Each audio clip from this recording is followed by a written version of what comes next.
There's this saying that the brain that creates your problems can't be the same brain that you use to solve them. I like to interpret that by thinking, okay, that means we need to rewire our brain so that we can actually heal. Science says that it's possible, but how do we actually do it? We do it through this concept called neuroplasticity, which is our brain's ability to organize, change, or adapt due to changes and learning in our environment.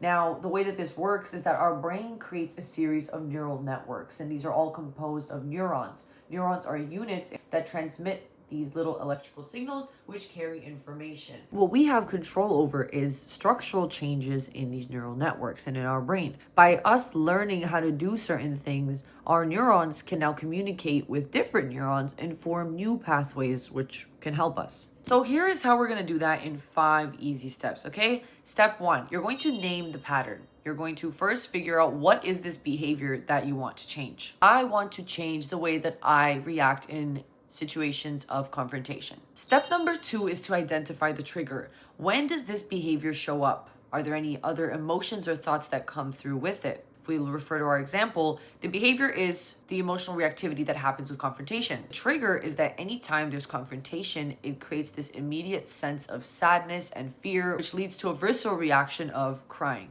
Step number 3 is interesting because this is where you actually need to do something different. It's where you have to choose a new path. When you are now confronted with something next time, you will need to make the conscious effort to first recognize, okay, I'm now in a moment where I'm being tested, I'm being confronted, right?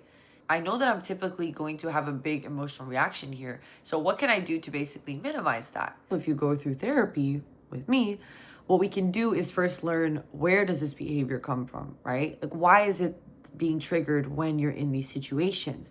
Then we can go through tips to manage emotional reactivity, and then we can take it a step further and actually practice in session, where you get to be in that moment confronted with something, and then now you get to choose how to respond differently. So let's say your immediate thing is to get confronted. It starts to make you feel like, oh, I'm a bad person, I'm terrible, I do everything wrong.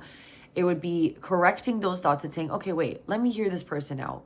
Just because they're confronting me, it may have absolutely nothing to do with me. So let me try to sit here and calmly hear what they have to say. You are basically regulating your body, making it less likely for you to break out in that visceral reaction of crying. Does it always work? Absolutely not. And this is something that you have to practice. And that's where we get to step 4. It's repetition, doing this over and over and over and over again. Because the more you practice something, the more it sticks. And step number 5 is to give yourself grace, because even just recognizing that you're having a reaction or that you are following a specific pattern or pathway is already such a huge thing. If you want to use neuroplasticity to your advantage and work on some more personal issues deeper, check the link in my bio.